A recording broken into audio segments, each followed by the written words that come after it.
देखिए कुछ चीजें हमने मैट्रिसेस में ऑलरेडी पढ़ ली हैं डिटरमिनेंट से रिलेटेड, और कुछ नई प्रॉपर्टीज यहाँ पे देखेंगे, लेकिन फिर से एक बार मैं थोड़ा सा एक्सप्लेन कर दूं कि डिटरमिनेंट को एक्सपैंड कैसे करते हैं। अगर कोई सेकंड ऑर्डर का डिटरमिनेंट है, जैसे ये ए बी सी, इसे हम कहेंगे डिटरमिनेंट ऑफ ऑर्डर, यानी 2 रोज एंड 2 कॉलम्स। इसकी वैल्यू तो बहुत सिंपल बनती है, क्या वैल्यू है इसकी, ए डी माइनस बी। तो ये है A D minus B C. लेकिन अगर थर्ड ऑर्डर का डिटरमिनेंट है कोई, जैसे ये से A B C X Y Z P, इसकी वैल्यू लिखनी, this is a determinant of order 3। क्या लिखते हैं, बहुत सिंपल तरीका, ध्यान से सुन लीजिए। क्या करते हैं, आप डिटरमिनेंट को किसी भी रो या किसी भी कॉलम से एक्सपेंड कर सकते हैं, मर्जी आपकी है। यानी इसको हम 6 तरीके से एक्सपेंड कर सकते हैं, 3 में से किसी एक रो से या 3 में से किसी भी एक कॉलम से। वैल्यू सेम आता है, इससे कोई फर्क नहीं पड़ता कि आप इसे कहां से एक्सपेंड करना चाहते हैं। और एक्सपेंशन कैसे करते हैं, कोई एक रो आपने पकड़ा, उसके हर एक एलिमेंट को कोफैक्टर से मल्टीप्लाई करके ऐड कर देते हैं। यानी ए को मल्टीप्लाई करेंगे ए के कोफैक्टर से, फिर बी को मल्टीप्लाई करेंगे बी के कोफैक्टर से, एंड देन सी को मल्टीप्लाई करेंगे सी के कोफैक्टर से, तीनों को ऐड कर देंगे। नाउ ए का कोफैक्टर क्या होगा, किसी भी एलिमेंट का कोफैक्टर लिखना हो तो वो जिस रो में और जिस कॉलम में, उसको छोड़कर जो बाकी 4 बच जाते हैं, उनका जो डिटरमिनेंट होता है वही होता है उसका कोफैक्टर। जैसे ए का कोफैक्टर क्या हो गया, ये चला गया, ये चला गया, तो ए का कोफैक्टर हो गया वाई आर माइनस जेड। तो ए मल्टीप्लाई होगा Y R minus Z Q से, ध्यान दोगे, ए को मल्टीप्लाई करना है वाई जेड क्यू आर, ये चला गया और ये चला गया, तो वाई जेड क्यू। वैसे सीधा साइन ध्यान रख लें कि यहां से शुरू करते हैं और ऑल्टरनेट बदलता है, प्लस माइनस प्लस, फिर यहां से हो जाएगा फिर प्लस माइनस प्लस, फिर यहां से हो जाएगा प्लस माइनस प्लस। तो अगर आप इस वाले रो से एक्सपेंड कर रहे हैं तो भी plus minus plus, sorry plus minus plus इसमें बनेगा माइनस प्लस माइनस। तो अगर इस वाले रो से एक्सपेंड कर रहे हैं तो पहला माइनस आएगा, फिर प्लस आएगा, फिर माइनस है। ऐसे इधर से भी अगर आप देखोगे प्लस माइनस प्लस, फिर ये होगा minus plus minus and then plus minus plus. तो खैर मैं पहले रो से एक्सपेंड कर रहा हूं, तो सबसे पहले ए लिखा, ये चला गया, ये चला गया, बाकी बचे 4। नेक्स्ट क्या लिखेंगे, माइनस बी लिखोगे जब, तो माइनस बी लिखोगे तो ये first row and second column गायब हो जाएगा। क्या बचेगा आपके पास, X Z P R, X Z P R and finally plus C. C लोगे तो फर्स्ट रो थर्ड कॉलम गायब हो जाएगा, एक्स वाई पी क्यू।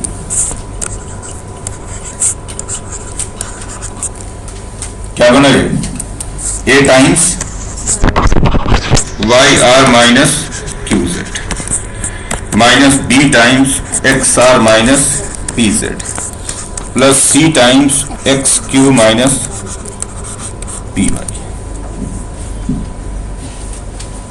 तो ये डिटरमिनेंट की वैल्यू है, और ये वैल्यू सेम आएगी चाहे आप किसी भी रो से एक्सपेंड कर देते। मैंने एक्सपेंड किया पहले रो से, आप दूसरे से भी कर सकते हो, तीसरे से भी कर सकते हो। और जब आप कह रहे हैं कि किसी भी रो से एक्सपेंड करना है, तो एक बात तो बिल्कुल मोटे तौर पे दिमाग में बिठा लीजिए कि हमेशा उस वाले रो को पिक क्या करें या उस वाले कॉलम को पिक क्या करें जिसमें ज्यादा जीरो दिखाई दे रहे हैं। जिसमें ज्यादा जीरो होंगे तो जीरो से मल्टीप्लाई करोगे जीरो हो जाएगा। अगर ए जीरो है तो फिर ये तो लिखने की जरूरत ही नहीं पड़ेगी, या खत्म हो गया। अगर बी जीरो है तो ये लिखने की जरूरत ही नहीं पड़ेगी, सिर्फ एक लिखने की जरूरत पड़ेगी। तो जिस रो में ज्यादा से ज्यादा जीरो होंगे उसी रो से आप एक्सपेंड कर दोगे, या जिस कॉलम में ज्यादा से ज्यादा जीरो। तो यहीं से एक बात ये भी ऑब्वियस हो गया कि अगर किसी एक रो में सारे जीरो है या किसी एक कॉलम में सारे जीरो है तो एक्सपेंड करने की जरूरत ही नहीं, आप स्ट्रेट अवे कर दीजिए डिटरमिनेंट की वैल्यू जीरो। लिखिए properties of determinants, properties of determinants.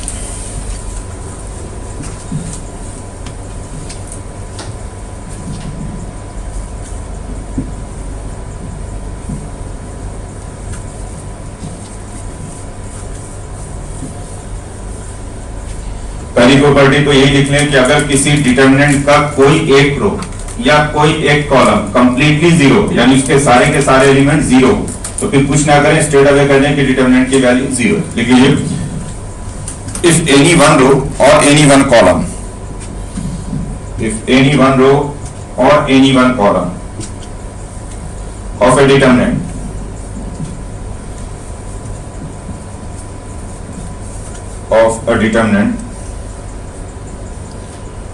is completely zero,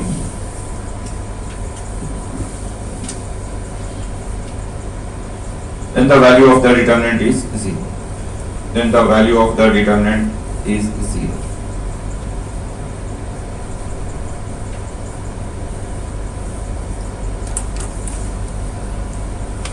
दूसरी प्रॉपर्टी,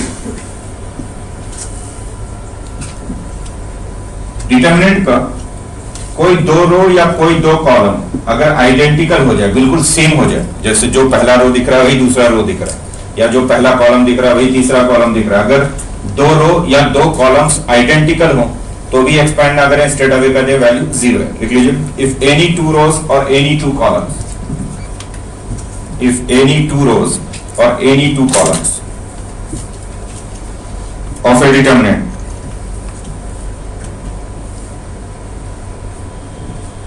are identical, साइज भी सेम होना चाहिए बिल्कुल. आइडेंटिकल का मतलब एग्जैक्टली सेम हो, जो पहला रो है वही एग्जैक्टली तीसरा रो. any two rows or any two columns of a determinant are identical, then the value of the determinant is zero. Then the value of the determinant is zero. आप ये easily check करके भी देख सकते हैं, जैसे मान लो मैंने ये लिखा, पहला रो लिखा है ABC, दूसरा रो लिख दिया XYZ, और सपोज तीसरे रो में भी ABC लिख दिया, यानी first and third row same है, first row ABC, third row भी ABC. जब भी ऐसा डिटरमिनेंट दिख रहा, आप देखते ही कर देंगे इसकी वैल्यू जीरो आएगी. आप एक्सपैंड करके देखो, ये जीरो आएगा. अगर मैं इसे पहले रो से एक्सपैंड करूं तो क्या लिखोगे, A मल्टीप्लाई होगा, ये क्या, ये क्या, तो A मल्टीप्लाई होगा CY माइनस BZ से, तो A multiplied by CY minus BZ, then minus B, ये किससे मल्टीप्लाई होगा, ये क्या, ये क्या, तो माइनस B मल्टीप्लाई होगा CX minus AZ, CX and then plus C, A minus B plus C, जब C लोगे तो ये क्या, ये क्या, BX माइनस AY, BX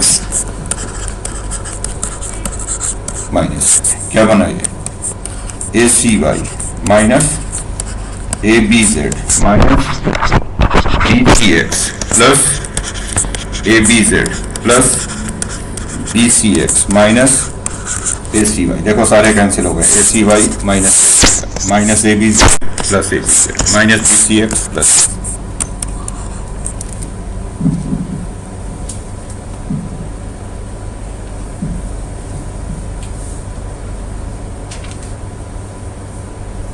ठीक है. ये तो दो रो या कोई दो कॉलम अगर सेम दिख रहा हो, एग्जैक्टली सेम, आइडेंटिकल, तो आप एक्सपैंड ना करें, स्ट्रेट अवे कर दें जीरो. नेक्स्ट, किसी भी डिटरमिनेंट का ट्रांसपोज लेने पे उसकी वैल्यू नहीं चेंज होती है. ट्रांसपोज का मतलब क्या है, रोज एंड कॉलम्स को अगर इंटरचेंज कर दिया जाए, जो फर्स्ट रो है उसको फर्स्ट कॉलम बना दूं, जो सेकंड रो है उसको सेकंड कॉलम बना दूं, थर्ड रो जो है वो थर्ड कॉलम बना दूं, ये हो गया ट्रांसपोज लेना, रोज एंड कॉलम्स को इंटरचेंज करना. और डिटरमिनेंट पे इस पे कोई फर्क नहीं पड़ता है, डिटरमिनेंट की वैल्यू पे फर्क नहीं पड़ता है अगर उसके रोज एंड कॉलम्स को इंटरचेंज किया जाए. लिख लीजिए, if any two row, sorry, if rows and columns of a determinant, if rows and columns of a determinant are interchanged,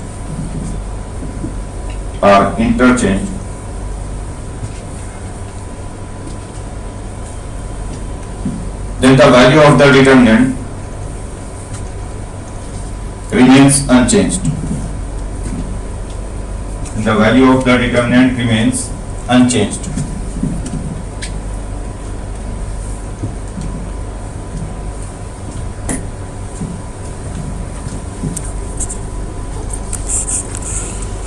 तो अगर आपने रोज एंड कॉलम्स को इंटरचेंज किया, शॉर्ट में बोले कि ट्रांसपोज लिया, तो डिटरमिनेंट की वैल्यू पे कोई फर्क नहीं पड़ता, वैल्यू वही की वही रह जाए. नेक्स्ट बोल,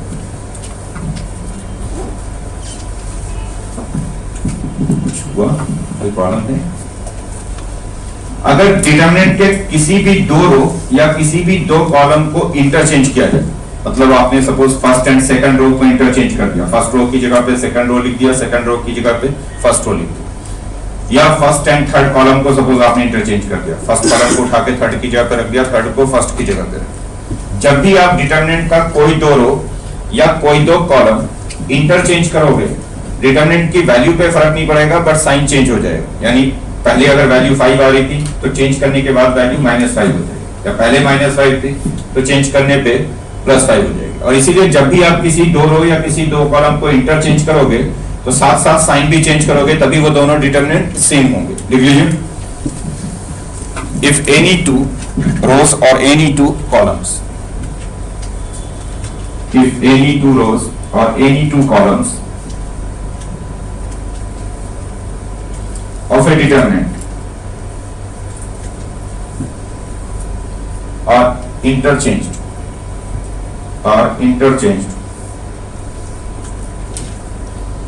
then the numerical value of the determinant,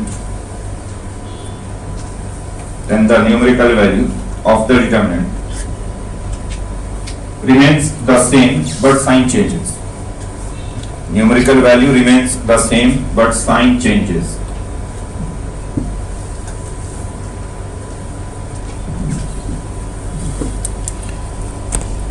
For example, ये मान लो एक डिटरमिनेंट हमने लिया A B C P Q R X Y Z।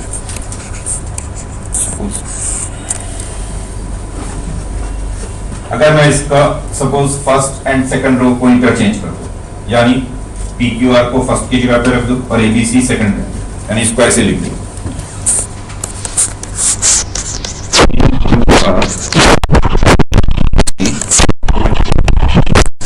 तो ये दोनों डिटरमिनेंट की वैल्यू सेम होगी बट साइन अपोजिट होगा, यानी इक्वल तब होंगे जब माइनस से मल्टीप्लाई करेंगे, दोनों अपोजिट साइन के। तो जब भी आप दो रो या दो कॉलम को इंटरचेंज करोगे तो साथ के साथ माइनस से मल्टीप्लाई कर दोगे, साइन चेंज कर दोगे। बात ये कॉलम पे भी हो। अब अगर मान लो इसका फर्स्ट वाला कॉलम उठा के थर्ड वाले पे रख दो, यानी यहां रख दूं एपीएक्स, यहां ले आर सी से, तो फिर साइन चेंज होगा, यानी वापस माइनस से आ जाएगा प्लस। तो ऑब्वियसली अगर आपने दो बार चेंज किया तो वापस वही साइन हो जाएगा, तीन बार चेंज किया फिर माइनस बन जाएगा, चौथी बार चेंज करोगे फिर प्लस बन जाएगा। तो अगर आप दो बार चेंज कर रहे या चार बार चेंज कर रहे तब तो फर्क नहीं पड़ेगा, लेकिन एक बार चेंज किया या तीन बार चेंज किया तो साइन अपोजिट हो जाएगा। तो मान लो अगर फिर से एक बार चेंज कर दूं इसको, आर सी जेड को पहले लिख दूं, क्यू बी वाई और पी ए एक्स यहाँ, तो फिर ये साइन चेंज हो गया, फिर माइनस से प्लस हो गया, यानी फर्स्ट वाला डिटरमिनेंट और लास्ट वाला डिटरमिनेंट सेम है, दोनों इक्वल है, बट ये दोनों अपोजिट साइन के।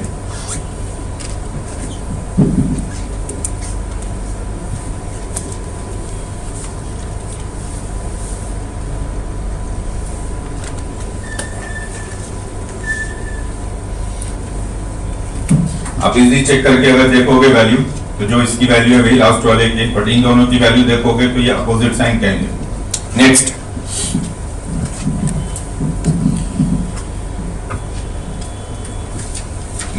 मैट्रिक्स के मल्टीप्लिकेशन और डिटरमिनेंट के मल्टीप्लिकेशन में डिफरेंस है। जब आप मैट्रिक्स को किसी नंबर से मल्टीप्लाई करते थे, कोई भी मैट्रिक्स आपको गिवन है, सपोज आप 3 लिखते, तो आप क्या करते हैं, हर एक एलिमेंट को 3 से मल्टीप्लाई करते। तो जब आप मैट्रिक्स को किसी नंबर से मल्टीप्लाई करते हो तो वो नंबर मैट्रिक्स के सारे एलिमेंट्स में मल्टीप्लाई होता है, जितने भी एलिमेंट्स होंगे सारे के सारे में मल्टीप्लाई होगा। बट डिटरमिनेंट में ऐसा नहीं है। जब आप डिटरमिनेंट को किसी नंबर से मल्टीप्लाई करोगे तो वो नंबर डिटरमिनेंट के किसी एक रो या किसी एक कॉलम में ही मल्टीप्लाई होगा, और ये आपकी चॉइस है कि आप इसको किस वाले रो में मल्टीप्लाई करना चाहते हैं या किस कॉलम में मल्टीप्लाई करना चाहते हैं। बट आप किसी एक रो या किसी एक कॉलम में ही मल्टीप्लाई कर सकते हो। जैसे मान लो आपका कोई मैट्रिक्स है ए और आप 2 टाइम्स ए लिखना चाहते हैं, तो 2 जब अंदर जाएगा डिटरमिनेंट के तो किसी एक रो में या किसी एक कॉलम में मल्टीप्लाई होगा। लिख लो, if a determinant is multiplied by a number, if a determinant is multiplied by a number, then only one row or only one column only one row or only one column of the determinant gets multiplied by the number, gets multiplied by the number.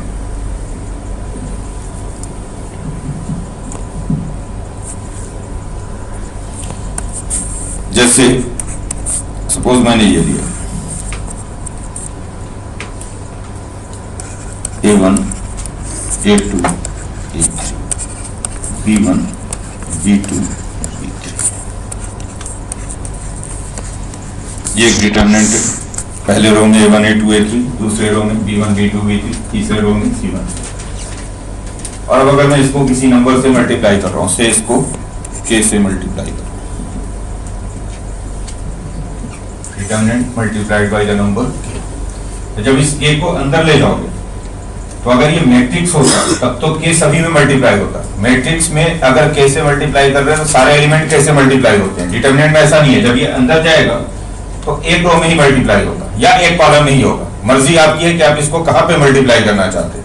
या तो आप इसको पहले रो में multiply कर दो, K1, K2, K3, बाकी के दो रो एज इट इज रह जाएंगे, या सेकंड कॉलम में मल्टीप्लाई कर दो, K2, KB2, KC2, बाकी के दो कॉलम एज इट इज रह जाएंगे। तो आप इसको ऐसे लिख सकते हैं, K जब अंदर जाएगा तो आप इसको लिख सकते हैं KA1, KA2, KA3, B1, B2, B3, C1, C2।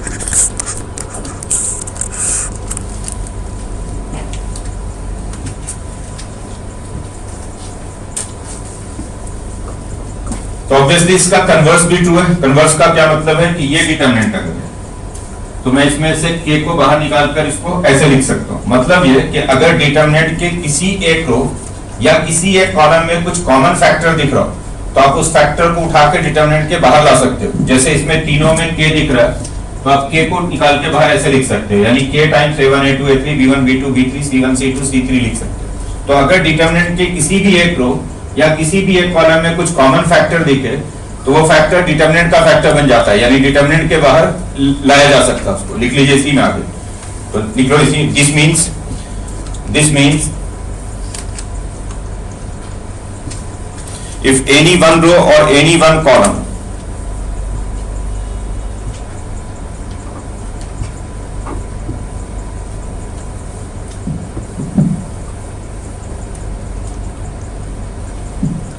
this means if the elements of any one row or any one column, if the elements of any one row or any one column, elements of any one row or any one column of a determinant have a common factor,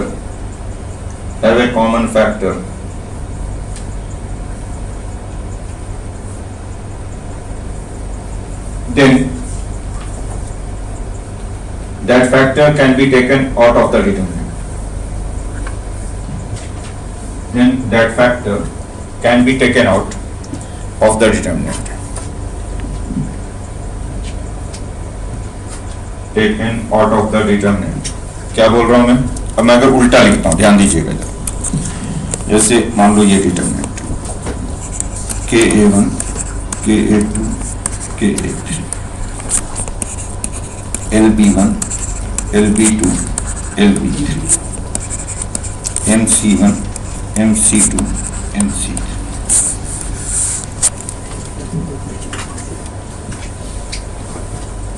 तो पहले रो में common factor K, दूसरे रो में common factor L and तीसरे रो में common factor M।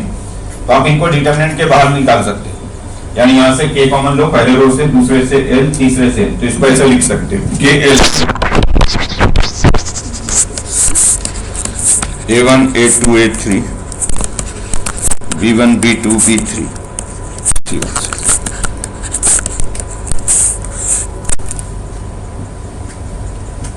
KLM को determinant के बाहर लाया जा सकता है। मल्टीप्लिकेशन आपकी चॉइस होती है कि आप कैसे मल्टीप्लाई करना चाहते हैं, किस रो में। अब जैसे वापस अगर इसको मैं फिर KLM को अंदर ले जाना चाहता हूँ कि मैं चाहता हूँ KLM अंदर मल्टीप्लाई करो, तो मल्टीप्लाई करना फिर आपकी चॉइस होती है कि आप कैसे मल्टीप्लाई करना चाहते हो। सकता है पूरा का पूरा KLM एक ही रो में मल्टीप्लाई कर दो, इसको ऐसे लिख दो KLM A1, KLM A2, KLM A3, बाकी दो रो एज इट इज छोड़। ये ऐसा हो सकता है कि के एल को आपने फर्स्ट रो में मल्टीप्लाई कर दिया, एम को थर्ड रो में मल्टीप्लाई कर दिया, यानी इसको ऐसे लिख दिया के एल ए1, के एल ए2, के एल ए3, सेकंड वाला रो ऐसे ही छोड़ दिया, थर्ड में मल्टीप्लाई कर दिया MC1, MC2, MC। ऐसे कॉलम में भी डिस्ट्रीब्यूट कर सकते हैं कि के को आपने फर्स्ट कॉलम पे डाल दिया, एल को सेकंड कॉलम पे डाल दिया, एम को थर्ड कॉलम पे, तो इसको ऐसे भी लिखा जा सकता है के A1, K B1, K C1, L A2, L B2, L C2 and then M A3, M B3, M C. बोलो ठीक है ये? तो मल्टीप्लिकेशन आपकी चॉइस है। कॉमन अगर फैक्टर दिख रहा है किसी भी रो या किसी भी कॉलम में तो आप उसे डिटरमिनेंट के बाहर ला सकते हैं। और इसीलिए अगर दो डिटरमिनेंट का, अब कभी आपने कहा था कि अगर डिटरमिनेंट का कोई दो रो या कोई दो कॉलम आइडेंटिकल हो तो डिटरमिनेंट की वैल्यू 0 हो जाती। तो अगर हूबहू आइडेंटिकल ना हो, अगर दो रो या दो कॉलम प्रोपोर्शनल होंगे तब भी डिटरमिनेंट की वैल्यू 0 हो जाएगी, क्योंकि कॉमन वाला फैक्टर तो बाहर निकल जाएगा। मान लो जैसे एक डिटरमिनेंट लिखने की जरूरत नहीं, मैं सिर्फ समझाने के लिए कर रहा हूं। एक है मान लो 2 - 5 8 3 6 7 -4 10।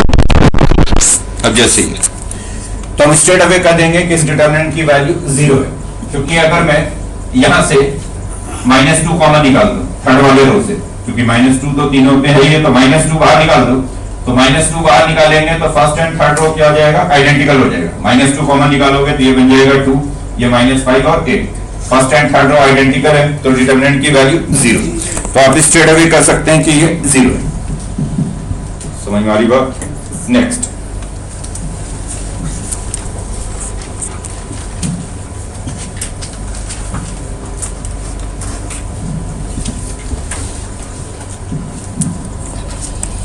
इसको ध्यान से समझेंगे।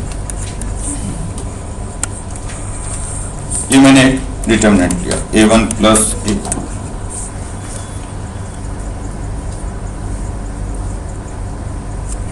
B1 + B2, C1 + C2।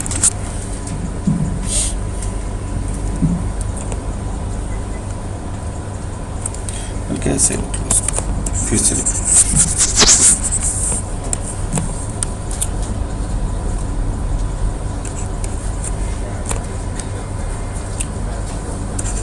A1 + B1, A2 + B2, A3 then C1 C2 C3 D1 D2। Suppose ये क्या खास दिख रहा है आपको कि पहला जो रो है ये दो एलिमेंट्स के सम के फॉर्म में लिखा। अगर किसी भी डिटरमिनेंट का कोई एक रो या कोई एक कॉलम दो के सम के फॉर्म में हो तो आप उसे दो डिटरमिनेंट्स के सम के फॉर्म में लिखा जा सकता है, यानी हम इसे ब्रेक कर सकते हैं as a sum of two determinants. कैसे ब्रेक करेंगे सम ऑफ टू डिटरमिनेंट्स? दो डिटरमिनेंट जो हम बनाएंगे दोनों में सेकंड एंड थर्ड कॉलम तो यही रखेंगे, C1 C2 C3 D1 D2 D3। सिर्फ पहले रो का दो पार्ट कर देंगे, यानी एक डिटरमिनेंट में पहला रो लेंगे A1 A2 A3 और दूसरे डिटरमिनेंट में पहला रो लेंगे B1 B2 B3। तो इसको ऐसे लिखा जा सकता है A1 A2 A3 C1 C2 C3 D1 D2 D3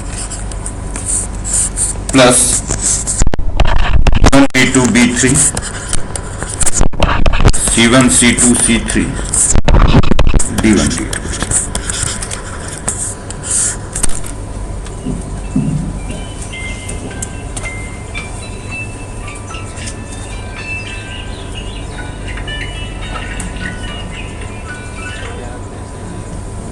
hello, हाँ बोलो।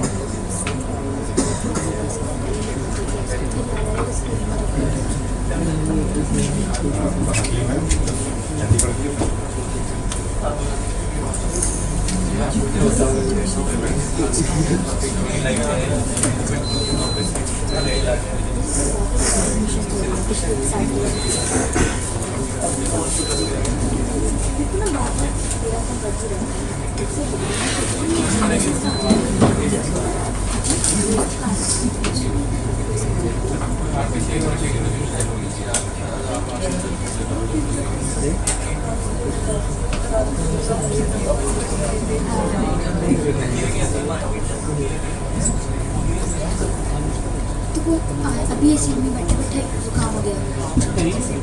देखो, तो जब भी किसी एक रो या किसी एक कॉलम के एलिमेंट्स दो दो के सम के फॉर्म में दिखाई दे रहे हो तो आप उसे दो डिटरमिनेंट्स का सम बना सकते हो। दोनों डिटरमिनेंट में सेकंड एंड थर्ड रो तो एज इट इज रहेगा, सिर्फ पहले रो का दो पार्ट कर देना।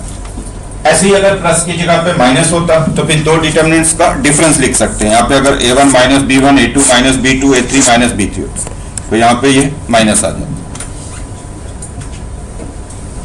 सम या डिफरेंस हो तो दो डिटरमिनेंट्स का सम या डिफरेंस बना सकते। ठीक इसी तरह से अगर दो से ज्यादा भी होता, मान लो यहाँ पे होता a1 plus b1 plus d1, b1 तो ले चुका हूँ, तो a1 plus b1 plus e1 suppose होता, a2 plus b2 plus e2 होता और a3 plus b3 plus e3 होता। तो फिर आप तीन डिटरमिनेंट्स का सम बना सकते हैं, पहला ये, दूसरा ये और तीसरा वाला ऐसे ही पहले रो में लिख लेते, फिर e1 e2 e3 c1 c2 c3 d1 d2 d3। तो अगर डिटरमिनेंट का कोई एक रो या कोई एक कॉलम दो के सम के फॉर्म में हो तो उसे दो डिटरमिनेंट्स का सम बना सकते हो, या तीन के सम के फॉर्म में हो तो उसे तीन डिटरमिनेंट्स का सम बना सकते हो। सेम ऐसे ही डिफरेंस के लिए भी हो जाएगा। और ये इजीली आप एक्सपेंड करके देखोगे तो वैल्यू सेम आएगी। वो इसका एक्सपेंशन करें, जब आप इसका एक्सपेंड करोगे तो कैसे एक्सपेंड करोगे? पहले अगर मैं इसे फर्स्ट वाले रो से एक्सपेंड करता हूं तो सबसे पहले a1 प्लस b1 इसके साथ मल्टीप्लाई होगा, a1 प्लस b1 ये जाएगा, ये मल्टीप्लाई होगा c2d3 माइनस c3d2 से। तो a1 प्लस b1 मल्टीप्लाई हो रहा है c2d3 plus c2d3 minus c3d2। यहाँ भी देखो वही आएगा, क्योंकि एक बार a1 मल्टीप्लाई होगा इस वाले डिटरमिनेंट में c2d3 माइनस c3d2 से, और इस वाले डिटरमिनेंट का b1 मल्टीप्लाई होगा c2d3 माइनस c3d2 से। तो a1 multiplied by c2d3 minus c3d2 and then b1 multiplied by c2d3 minus c3d2। तो ये तो कॉमन निकल गया, तो a1 plus b1 टाइम्स हो जाएगा c2d3 minus c3d2 जो यहाँ से भी आ रहा है। नेक्स्ट इसी तरह से अगला मल्टीप्लाई होगा माइनस साइन के साथ a2 plus b2, ये मल्टीप्लाई होगा c1d3 minus c3d1 से, यानी एक बार a2 मल्टीप्लाई होगा, एक बार b2 मल्टीप्लाई होगा, यहाँ भी होगा।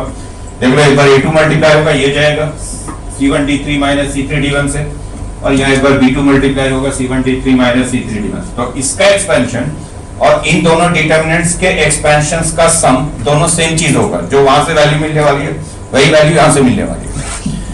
तो इसको याद रखिएगा, अगर डिटरमिनेंट का कोई एक रो या कोई एक कॉलम दो दो के सम के फॉर्म में हो या दो से ज्यादा के सम के फॉर्म में, तो आप उसे डिटरमिनेंट्स के सम के फॉर्म में लिख सकते हैं। अगर दो का सम है दो डिटरमिनेंट्स का सम, तीन का सम है तो तीन डिटरमिनेंट्स का सम। सेम यही ट्रू बात जो है वो कॉलम के लिए भी ट्रू होगा। अगर कोई एक कॉलम दो के सम के फॉर्म में, अगर ये कॉलम में होता, जैसे मान लो ये होता, एक लिखी लो एग्जांपल, सपोज ऐसा कुछ होता है a1 plus b1 plus c1 a2 plus b2 plus c2 a3 plus b3 plus c3 and then d1 d2 d3 e1 e2 ये। तो आप देख रहे हैं कि जो फर्स्ट वाला कॉलम है ये तीन के सम के फॉर्म में, तो आप इसे तीन डिटरमिनेंट्स का सम बना सकते हो। कैसे तीन डिटरमिनेंट्स बनाओगे? जो आप तीन डिटरमिनेंट्स लिखोगे तीनों में सेकंड एंड थर्ड तो ये रखोगे, d1 d2 d3 e1 e2 e3, सिर्फ पहले के तीन पार्ट कर दोगे, यानी एक डिटरमिनेंट में आएगा a1 a2 a3 d1 d2 d3 e1 e2 e3, यानी दूसरे में b1 b2 b3 d1 d2 d3 e1 e2 e3, और तीसरे में c1 c2 c3 d1 d2 d3 e1 e2 e3। तो आप इसे ऐसे लिख सकते हो a1 a2 a3 d1 d2 d3 e1 e2 e3, फिर ये b1 b2 b3 d1 d2 d3 e1 e2, और फाइनली c1 c2 c3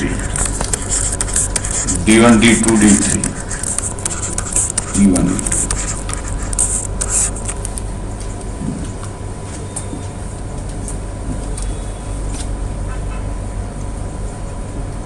इसकी वैल्यू और इन तीनों का सम सेम बनेगा।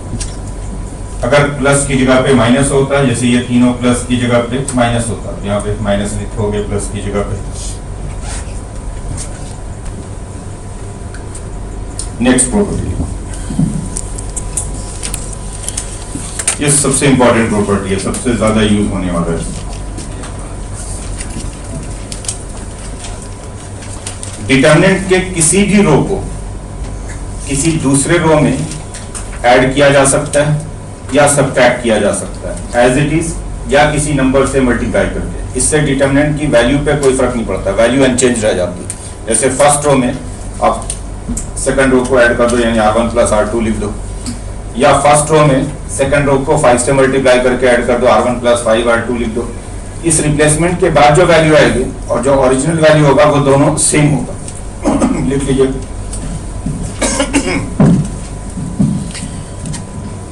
Any row of a determinant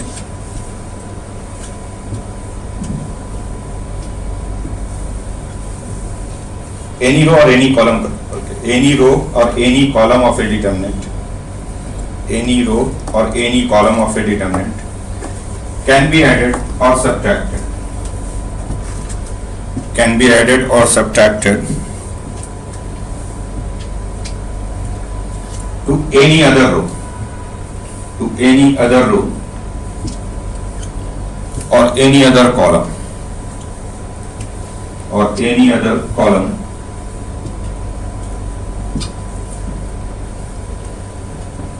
as it is or after multiplying with some number, as it is or after multiplying with some number.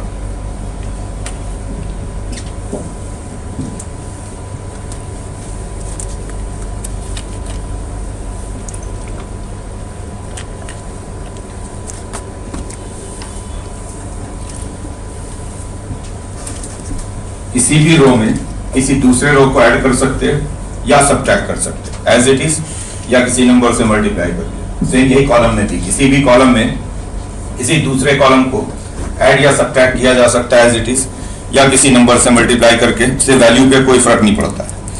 और क्यों फर्क नहीं पड़ता ये भी देखिएगा। मान लो हमने एक डिटरमिनेंट लिया, इसका प्रूफ ही बता देता हूँ। मान लो हमने एक डिटरमिनेंट लिया, से डेल्टा से नोट कर लो, A1 A2 A3 B1 B2 C1 C2 कोई भी एक डिटरमिनेंट रैंडमली चूज करें। मैं क्या बोल रहा हूं कि आप किसी भी रो में किसी दूसरे रो को ऐड कर लो या सब्ट्रैक्ट कर लो, किसी नंबर से मल्टीप्लाई करके या एज इट इज। किसी भी कॉलम में किसी दूसरे कॉलम को ऐड कर लो या सब्ट्रैक्ट कर लो, वैल्यू पे फर्क नहीं पड़ता। जैसे मान लो हमने इसके पहले रो में ऐड कर दिया, चेंज किस में कर रहे हैं हम? फर्स्ट रो में। क्या चेंज कर रहे हैं? फर्स्ट रो में सपोज ऐड कर दिया सेकंड रो को x से मल्टीप्लाई कर, थर्ड रो को y से मल्टीप्लाई कर। ऐसे लिखने का क्या मतलब होता है? R1 में चेंज हो रहा है, R1 मतलब फर्स्ट रो में चेंज हो रहा है। क्या चेंज हो रहा है फर्स्ट रो में? फर्स्ट रो में ऐड करेंगे किसको? सेकंड वाले रो को x से मल्टीप्लाई करके, थर्ड वाले रो को y से मल्टीप्लाई, यानी इस वाले को x से मल्टीप्लाई करके ऊपर ऐड कर रहे हैं, इस वाले को y से मल्टीप्लाई करके ऊपर ऐड कर रहे हैं। तो मान लो ये जो नया डिटरमिनेंट बन गया रिप्लेसमेंट के बाद, ये से डेल्टा 1 बन गया। क्या बन गया? ये A1 plus x B1 plus y C1, A2 plus x B2 plus y C2, A3 plus x B3 plus y C, B1 B2 B3 C1 C2। Actually आपने चेंज सिर्फ फर्स्ट रो में किया, बाकी के दो रो तो एज इट इज है, R1 में चेंज कर रहे हैं। तो जो बाकी के दो रो है एज इट इज है, B1 B2 B3 C1 C2 C3। Change सिर्फ पहले वाले ने किया। क्या चेंज किया? पहले वाले में ऐड किया, सेकंड वाले को x से मल्टीप्लाई करके, थर्ड वाले को y से मल्टीप्लाई करके। तो हो गया A1 plus x B1 plus y C1, A2 plus x B2 plus y C, A3 plus x B3 plus y C। और अब हम ये क्लेम कर रहे हैं कि ये दोनों डिटरमिनेंट की वैल्यू सेम है। मतलब इस रिप्लेसमेंट के बाद जो डिटरमिनेंट आएगा और जो ओरिजिनली डिटरमिनेंट है वो दोनों सेम है। यही आप करें तो देखो ये दोनों सेम कैसे। अभी मैंने कहा था कि इससे पहले वाली प्रॉपर्टी कि अब इस डिटरमिनेंट में पहले रो में तीन एलिमेंट हो गए, तो हम इसे तीन डिटरमिनेंट्स का सम बना सकते हैं। तो अगर इसे तीन डिटरमिनेंट्स का सम बना दे, क्या बनेगा ये? फर्स्ट वाले रो में बनेगा A1 A2 A3, then second रो B1 B2 B3 और थर्ड रो C1 C2। दूसरे डिटरमिनेंट में फर्स्ट रो होगा XB1 XB3 B3 और तीसरे डिटरमिनेंट में फर्स्ट रो होगा YC1 YC2 YC3 B1 B2 B3 C1 C2।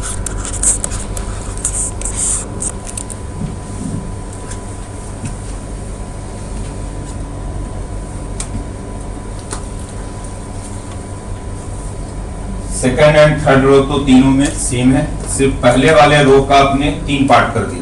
एक में लिख दिया A1 A2 A3 पहला रो, दूसरे में XB1 XB2 XB3 और तीसरे में YC1 YC2 YC।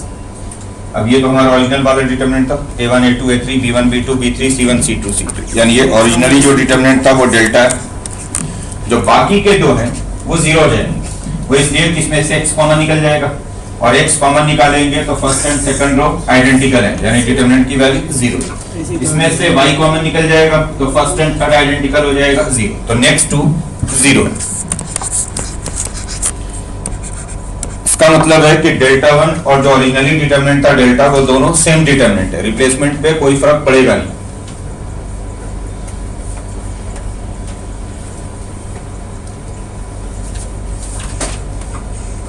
ये काम आप कॉलम पे भी कर सकते हैं, किसी भी कॉलम में किसी दूसरे कॉलम को ऐड कर सकते हो या सब्ट्रैक्ट कर सकते हो एज इट इज, या किसी नंबर से multiply.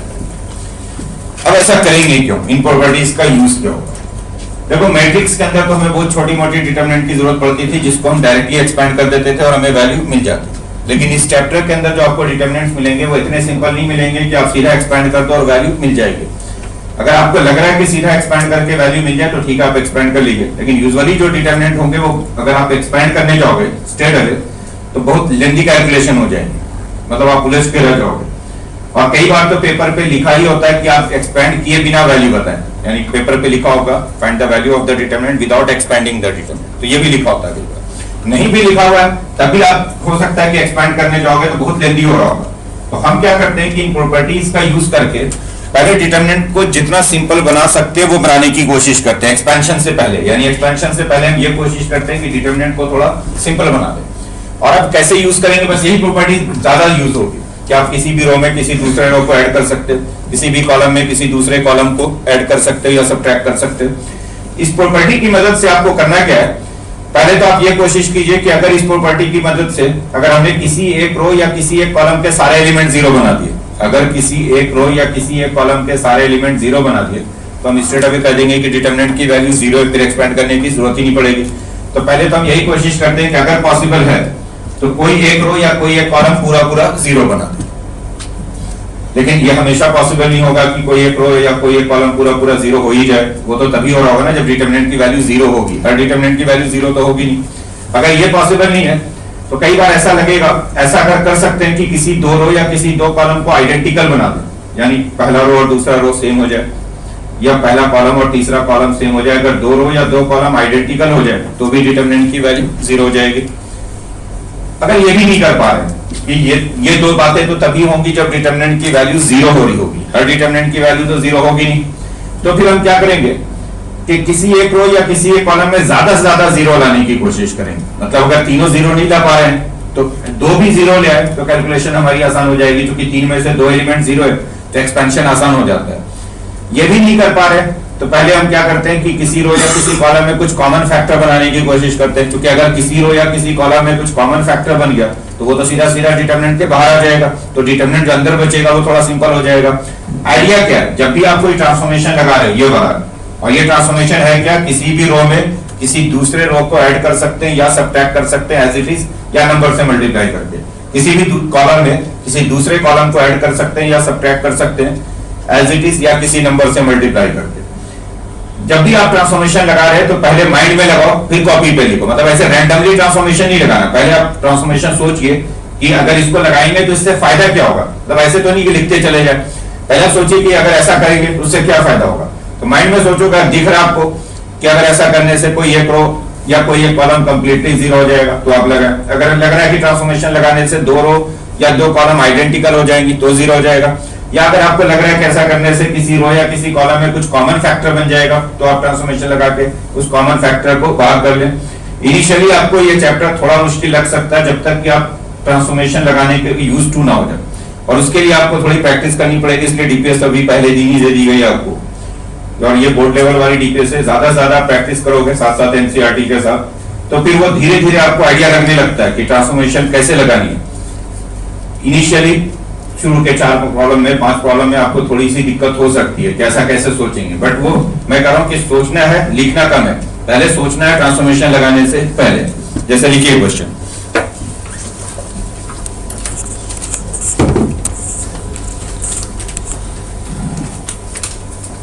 find the value of the determinant. Find the value of the determinant.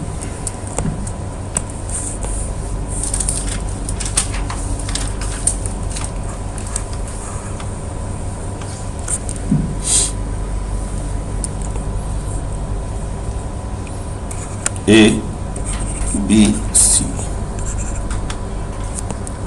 B plus C, C plus A plus B, A plus B plus C, A plus B plus C, A plus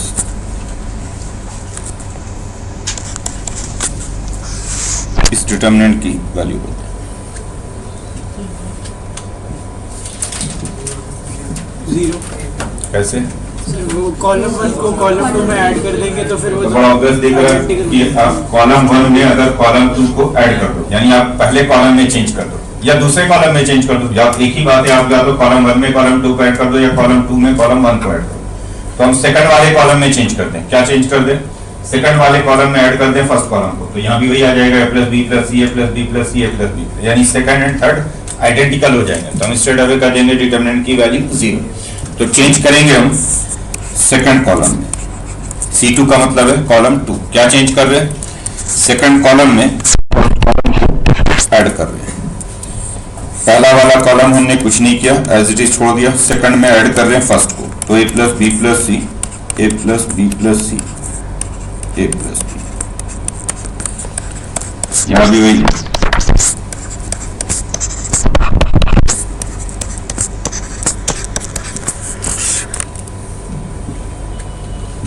और अब obvious है कि दो column same है, तो लिख दोगे since second and third columns are identical therefore determinant is 0।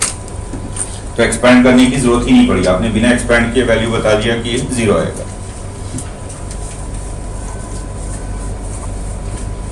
तो आप सब्जेक्टिव में कर रहे हैं तो रीजन साथ में लिख दिया गया, जैसे आपने 0 लिखा तो साथ में रीजन लिख देंगे, since second and third column are identical therefore determinant is 0। Next की वैल्यू लिखें 1 omega omega square, omega omega square 1, omega square 1 omega, where omega is an imaginary cube root of unity. Omega is an imaginary cube root of unity.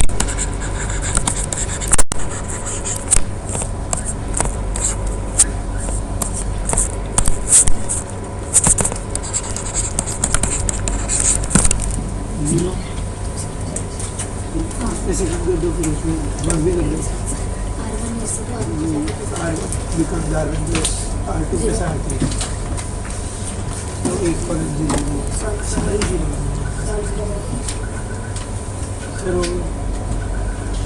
आज ही शुरुआती में अभी property में आपने देखा था 1 प्लस ओमेगा स्क्वायर होता है 0। ओमेगा अगर imaginary cube root of unity है तो 1 प्लस ओमेगा स्क्वायर की वैल्यू 0 होती है। तो वैसे ही दिख रहा है कि अगर आप फर्स्ट वाले कॉलम में सेकंड एंड थर्ड कॉलम को ऐड कर दें या फर्स्ट वाले रो में सेकंड एंड थर्ड रो को ऐड कर दें, आपकी मर्जी, आप चाहे रो में ऐड कर लो या कॉलम में ऐड कर लो।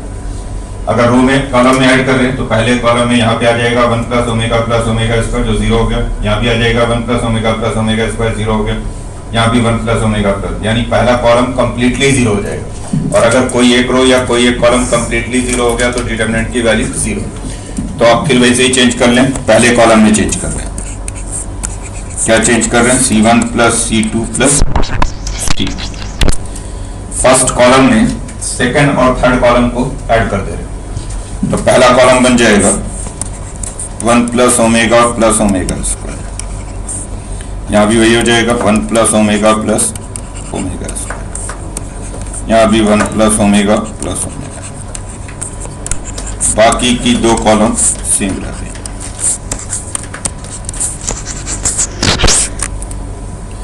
चेंज आपने सिर्फ एक कॉलम के अंदर किया, फर्स्ट वाले में, second third as it is छोड़ और कर दो कि ये जीरो है। 1 प्लस ओमेगा स्क्वायर जीरो होता है, तो ये बन गया 0 0 0।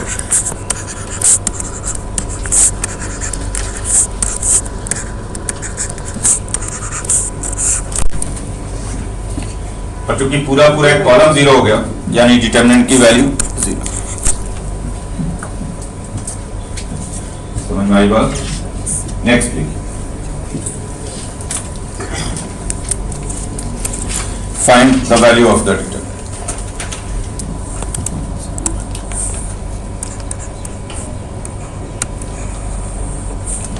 One and one, A, B, B, C and C, C into A plus B, A into B plus C, B into C plus A। पहले कॉलम में 1, दूसरे कॉलम में B, B, C, C, A और तीसरे column में C multiplied by A plus B, A multiplied by B plus B, B multiplied by C plus A। करो सुन लो, कोई भी ट्रांसफॉर्मेशन रैंडमली नहीं लगाए कि बस ऐसे ही ट्राई करके देखते हैं कि इससे क्या होता है। पहले सोच लें, थोड़ा माइंड में सोच लें कि इसको करने से फायदा क्या होगा। और अगर आप ध्यान से देखते तो एक्चुअली ये मल्टीप्लाई करके क्या बनेगा, यहाँ पे आएगा BC प्लस C। तो अगर थर्ड वाले कॉलम में सेकंड वाले कॉलम को ऐड कर दो, या उल्टा सेकंड वाले में थर्ड वाले ऐड कर दें की बात। थर्ड कॉलम में अगर सेकंड कॉलम को ऐड कर दोगे तो ये दोनों ऐड करके बन रहा है AB plus BC plus C। ये दोनों ऐड करके भी वही बन रहा है B plus BC plus C।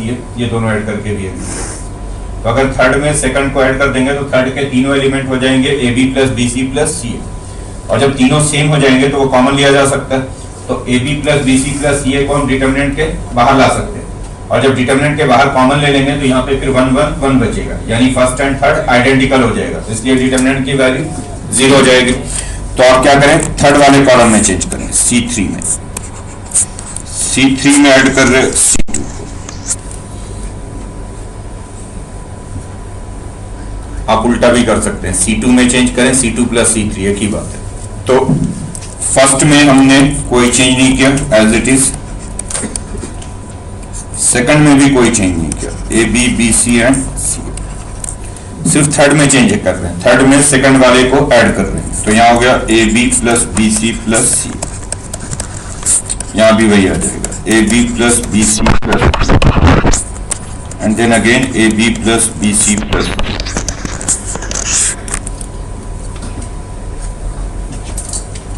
और अब बड़ा ऑब्वियस दिख रहा है कि तीनों सेम है, इसको कॉमन लिया जा सकता है बाहर। तो AB plus BC plus CA को कॉमन ले लो।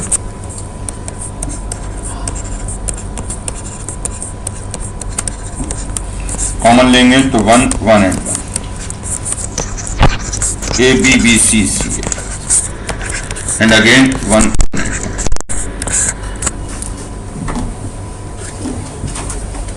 ये 1। और अब दो कॉलम आइडेंटिकल है, first and third column same हो गए, यानी डिटरमिनेंट की value 0। Next, without expanding prove that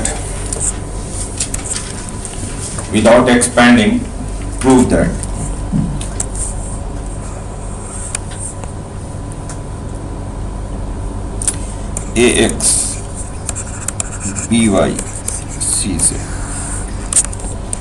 X square Y square Z square 1 1 1 this is equal to ABC X Y Z, Z Z X X Y. आपको determinant expand नहीं करना, दोनों में से किसी की भी वैल्यू नहीं फाइंड करनी है, बिना एक्सपैंड किए दिखाना है कि ये दोनों सेम डिटरमिनेंट है, दोनों की वैल्यू सेम हो।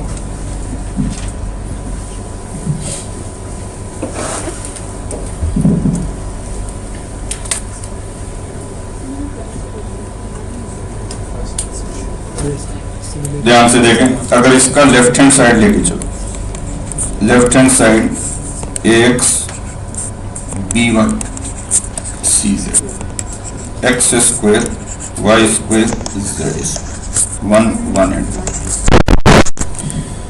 और आप ये दिखाना चाहते हैं कि ये और ये दोनों सेम है बिना एक्सपेंशन, तो वैसे ही दिख रहा है।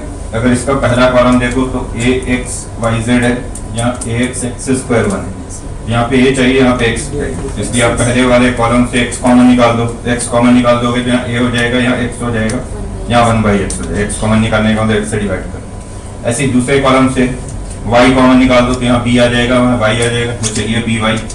और तीसरे कॉलम से z कॉमन निकाल दें तो यहाँ c और यहाँ z हो जाएगा, तो दो तो सेम हो ही जाएंगे, ये जो दो है। तो हमने क्या किया, पहले कॉलम से x कॉमन निकाला, दूसरे कॉलम से y, तीसरे कॉलम से z। तो लिखो taking x y z, x comma y comma z, taking x comma y comma z common from the first, second and third columns respectively, common from first, second and third columns respectively। इस वाले column से x बाहर निकाल रहे हो, इस वाले column से y, इस वाले कॉलम से z, तो बाहर निकाल दो, क्या बन गया ये x y z। तो यहाँ हो गया ax 1/x, by 1/y, cz 1/z। बोलो ठीक, x कॉमन निकालोगे ax 1/x, y कॉमन निकालोगे by 1/y, z कॉमन निकालोगे cz 1/z। और ये दिख रहा है कि पहला रो उसका abc है, यहाँ भी abc हो गया, दूसरा रो xyz है, यहाँ भी xyz हो गया, सिर्फ तीसरे रो में जो चेंज करना है, और तीसरा रो यहाँ yz zx xy है। तो इस xyz को अब वापस अंदर मल्टीप्लाई करते हैं, और मल्टीप्लाई में हमारा चॉइस होता है हम कहाँ मल्टीप्लाई करना चाहते हैं।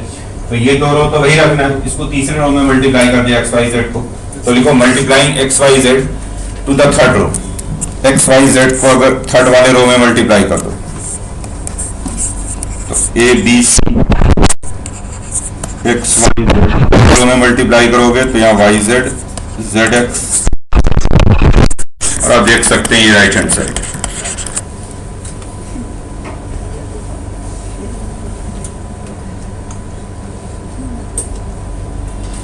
समझ में आई बात? नेक्स्ट क्वेश्चन करो, लिखो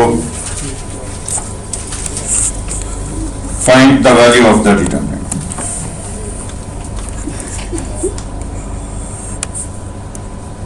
वन एंड ऐसे लिख लो, ये लिख लो one and A B C, A square B square C. इसकी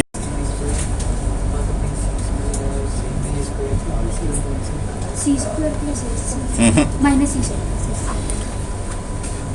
देखो सुन लीजिए ध्यान से, फिर से ट्रांसफॉर्मेशंस क्यों लगाते हैं। ट्रांसफॉर्मेशंस का मेन एम तो है कि डिटरमिनेंट सिंपल हो जाए। तो मेन एम तो ये होता है कि किसी एक रो या किसी एक कॉलम में सारे जीरो कर दें अगर पॉसिबल है, दो रो या दो कॉलम को आइडेंटिकल कर दें अगर पॉसिबल है, किसी रो या किसी कॉलम में कुछ कॉमन फैक्टर बना दें अगर पॉसिबल है, और अगर ऐसा नहीं पॉसिबल है तो फिर हम अपने लास्ट पे आ जाते हैं कि ज्यादा जीरो बना दें। मतलब अगर सारे जीरो नहीं है तो चलो दो को तो जीरो बना ही देते हैं, तो दो तो खैर ऑब्वियसली हम यहाँ जीरो बना ही सकते थे। R1 में से R2 सब्ट्रैक्ट कर देंगे तो यहाँ जीरो आ जाएगा, R2 में से R3 सब्ट्रैक्ट कर देंगे यहाँ जीरो आएगा। और एट ए टाइम दो से ज्यादा ट्रांसफॉर्मेशन लगा नहीं सकते, क्योंकि R1 में आपने ऑलरेडी चेंज कर दिया, R2 में ऑलरेडी चेंज कर दिया, तो R3 में चेंज करने के लिए अब आप R1 और R2 का यूज नहीं कर सकते, क्योंकि वो तो ऑलरेडी चेंज हो रहे हैं, जो ऑलरेडी चेंज हो रहे हैं ट्रांजिशन फेज में, चेंज होने के दौरान है, तो उनको यूज नहीं कर सकते, और वो जब चेंज हो जाएंगे फिर जो नया आएगा उसको आप यूज कर सकते हैं। यानी जो ऑलरेडी चेंजिंग प्रोसेस में होंगे, कन्वर्ट वाले प्रोसेस में होंगे, ट्रांजिशन फेज में होंगे, उनका यूज नहीं कर सकते आप ट्रांसफॉर्मेशन। अब देखिए R1 में चेंज कर सकते हैं हम, क्या चेंज कर सकते हैं? R1 minus R2, R2 minus R3। तो ये दो तो हम कर ही सकते हैं कि R1 में से R2 सब्ट्रैक्ट कर दिया, तो R1 में से R2 सब्ट्रैक्ट कर देंगे, यहाँ 0 हो जाएगा। R2 में से R3 सब्ट्रैक्ट कर देंगे, यहाँ 0। तो दो तो 0 बन ही रहे। बना क्या ये? 0 a minus B A square minus 0 b minus C B square. तीसरे वाले में फिलहाल हमने कोई चीज नहीं, इसको ऐसे ही छोड़ दिया, 1c एंड c।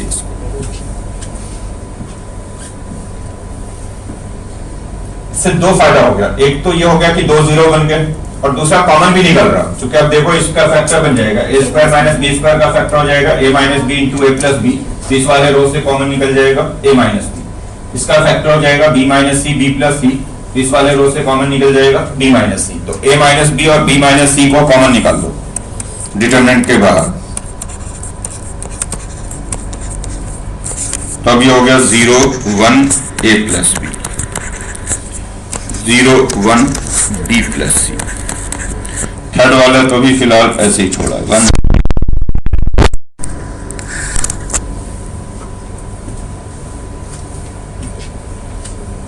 बोलो ठीक। इसके फैक्टर लिखे a minus B A plus B, A minus B common लिखे। इसके factor b minus C B plus C, B minus C common.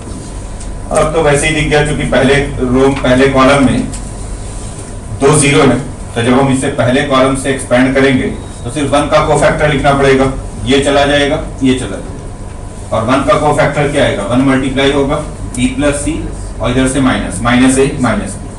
तो आप इसे पहले वाले कॉलम से एक्सपेंड कर दो। पहले वाले कॉलम से एक्सपेंड करोगे तो चूंकि दो 0 है, तो सिर्फ 1 को मल्टीप्लाई करोगे उसके कोफैक्टर से। तो क्या हो गया अभी? a minus B, b minus C, 1 का कोफैक्टर आ जाएगा b plus C minus a।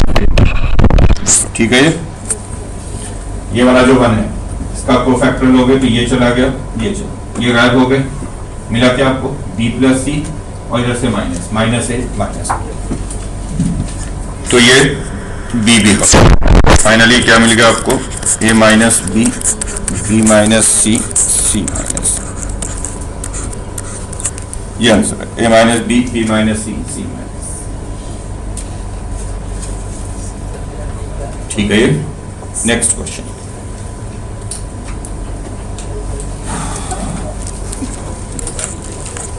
इसकी वैल्यू फाइंड।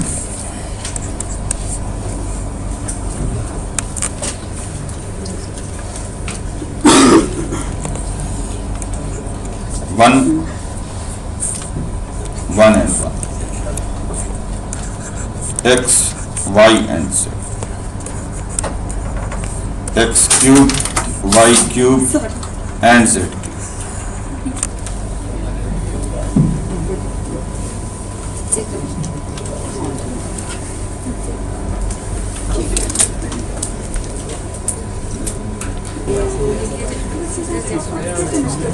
देखो पिछली कॉलम की तरह ही, क्योंकि पहले कॉलम में 3 1 है, तो आप इनमें से 2 को तो 0 कर ही सकते हैं। R1 में से R2 सब्ट्रैक्ट कर दो, 1 0 हो गया।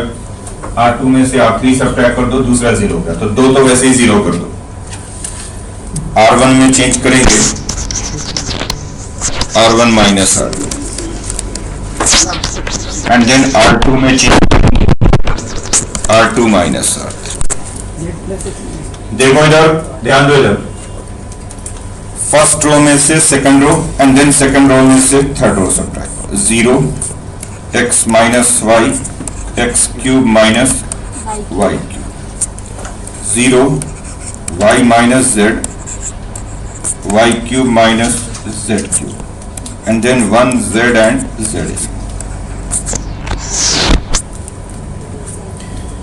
Now x cube minus Y cube, इसे आप फैक्टराइज कर सकते हो। फॉर्मूला लगा दो, x cube minus Y cube का क्या फॉर्मूला होता है? x minus Y X square plus x Y plus Y square. तो अगर वो फॉर्मूला लगा दें तो 0 X minus Y x cube minus Y cube का formula X minus Y X square 0 Y minus Z Y cube minus Z cube का formula Y minus Z Y Z square and then 1 Z and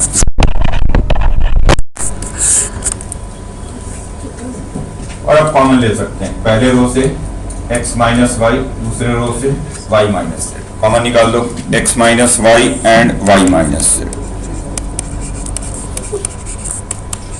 ध्यान दोगे इधर 0 1 x square plus x Y plus Y square 0 1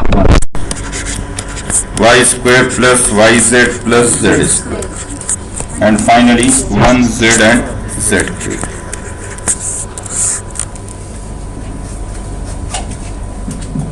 और अब पहले column में 2 0 1 1 है सिर्फ तो 1 का कोफैक्टर लिखेंगे अगर पहले कॉलम से एक्सपेंड करोगे तो सिर्फ 1 का कोफैक्टर आएगा और 1 का कोफैक्टर क्या आएगा ये गायब हुआ ये गायब ये एल शेप में ये गायब हो गया मल्टीप्लाई होगा 1 multiplied by this and minus 1 multiply तो क्या रहा ये x minus y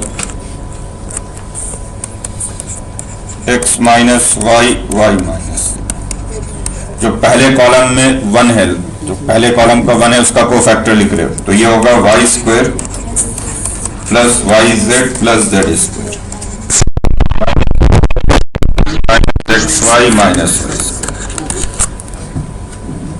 Y 1 multiply by this और इधर से माइनस 1 मल्टीप्लाई इसमें देखो कैंसिल हो गया वाई स्क्वायर की वैल्यू ये तो कैंसिल बचा कि आपके पास x minus y y minus ध्यान दोगे अब वाई जेड और आखिर वाला एक्स वाई इससे y कॉमन ले लो तो हो गया z माइनस एक्स मिडिल में दो टर्म दिखाई जेड स्क्वायर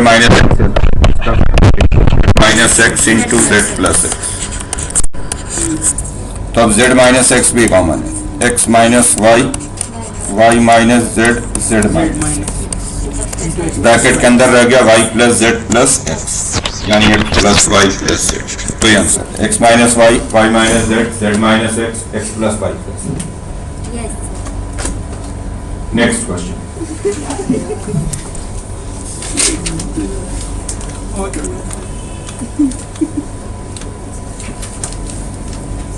हो गया सभी को इसकी value a minus B minus C 2b 2c 2a b minus C minus से 2c 2a 2b c minus से minus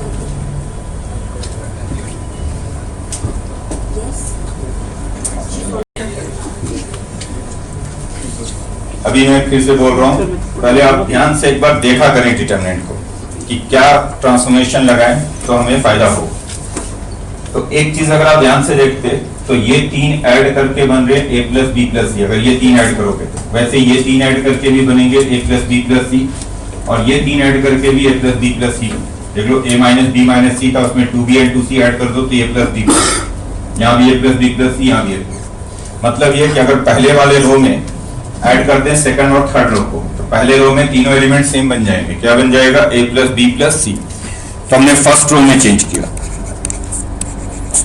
r1 plus r2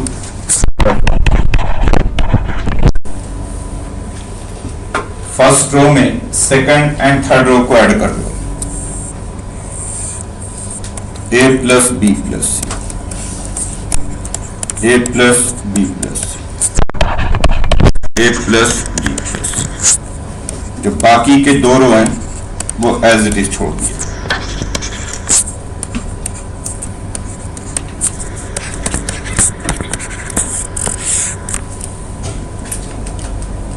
first row में जब इन दोनों को ऐड करोगे तो ए प्लस बी प्लस सी, यहाँ भी वही होगा। और अब इससे फायदा क्या हो गया, ए प्लस बी प्लस सी कॉमन आ गया, बाहर ले लो ए प्लस बी प्लस सी को, ए plus B plus c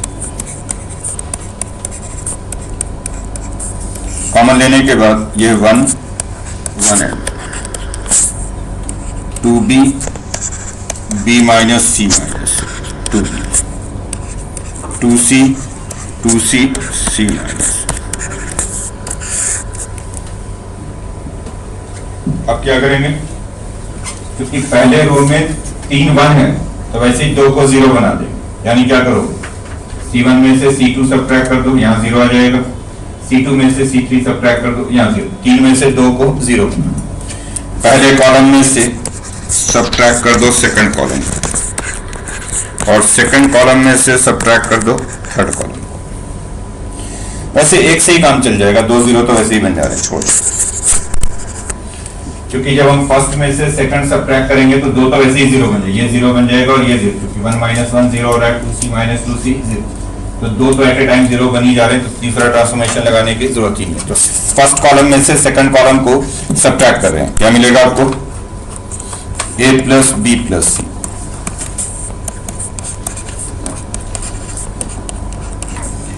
first minus second, तो यहाँ हो गया 0, यहाँ हो जाएगा a plus B plus c, यहाँ भी 0, और बाकी के 2 एज इट इज छोड़ दिए, 1 b माइनस सी माइनस से 2c, 1 2b माइनस, बोलो ठीक है,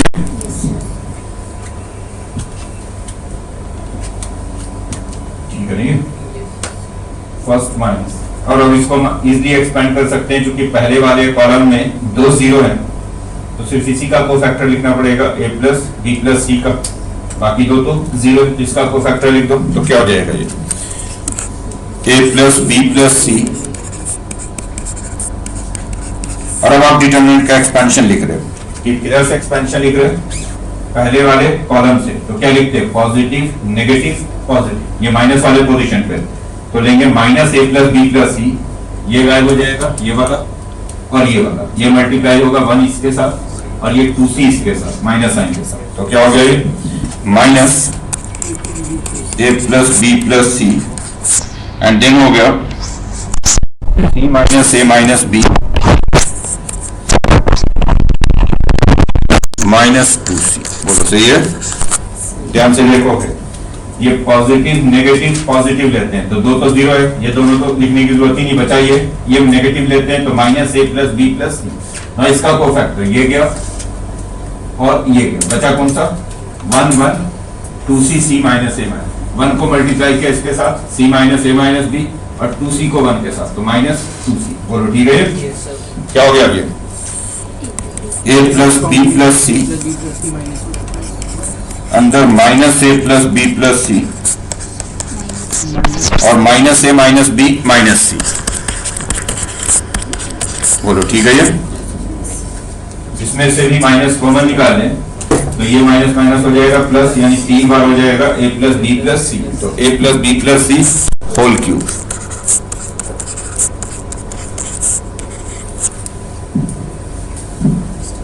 बोलिए ठीक है, ये थोड़ा प्रैक्टिस कीजिएगा घर पे, और सेकंड वाली डीपीएस कंप्लीट करके आना है, जो मैट्रिसेस वाली डीपीएस।